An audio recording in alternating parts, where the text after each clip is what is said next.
Mga ka-farming, good morning. Nandito ako ngayon sa bahay ng mother ko. Ito sa gilid ng bakod. Yung papalo yung mga damo dito sa gilid ng bakod dito. Kaya nagpapasin dito. Passing ito ngayon. Nandun sa likod. Sabi mo kapal. Ito dati guys ay, ito mga ka-farming dati ay gulayan ko rin. Hindi ko na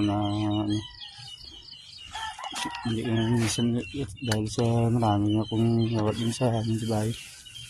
Kaya ngayon linisan ko ulit. Kahit kumaya kung makatapag-tagin pa ako dito ng okra. O doon lang sa lahat sa bahay para isang ano na lang, one stop na lang, one stop na pagkuha ng gulay. Kaya dito ako stop, bili pa ko ng gas para sa service ko. Kaya ano yung siguro kung masyado ng kapal naman dito. Lupasin ito. So, sila ng mga ahas din sa loob. Kaya pa may i-fast forward nyo ito sa kapal, no? Yung ano. Yung kusada. Nangatla ko po nang dito ng muting kahoy. Ang tawag dito sa amin ay balinghoy. Gada ko sa likod dyan yung mga baging yung kaan dyan. Mga baging yung naka yung sunod meron na nga. Yung siko doon.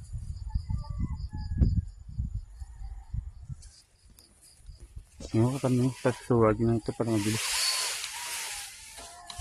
Mga 2 oras na naman siguro ito. Gapas. Forward mo lang. Okay.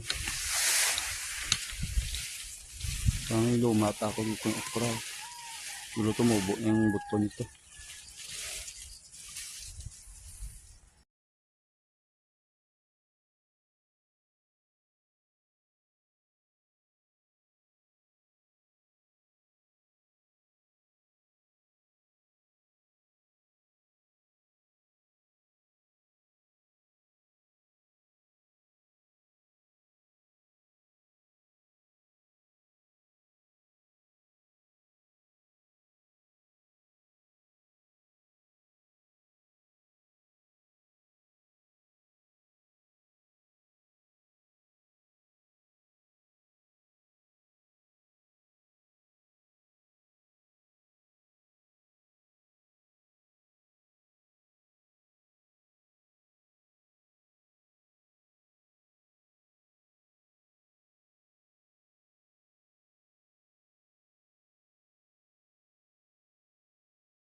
Farming, ito sila mga ka-farming na nalinis lang na siya.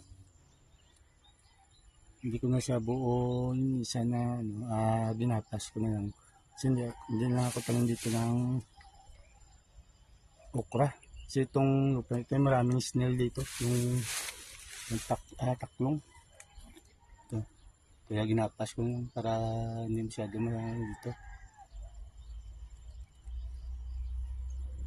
Doon nga ako sa bahay tanim ng okra nila para harvest na lang sila. Kaya isang ano na lang, stop na lang. Tapos punla lang ako doon ng upo na mahaba. Tapos pag mabuhay na ay tanim lang dito. So meron namang kahoy dyan na magapangan. Yun. Farming, pahinga na ako. Pilang ako dito at uwi dun sa bahay kasi yung mga alaga ko din dun. Kaya tanim ko pa. Okay, farming, bye bye. Please don't forget to like, share, and follow me. Thank you.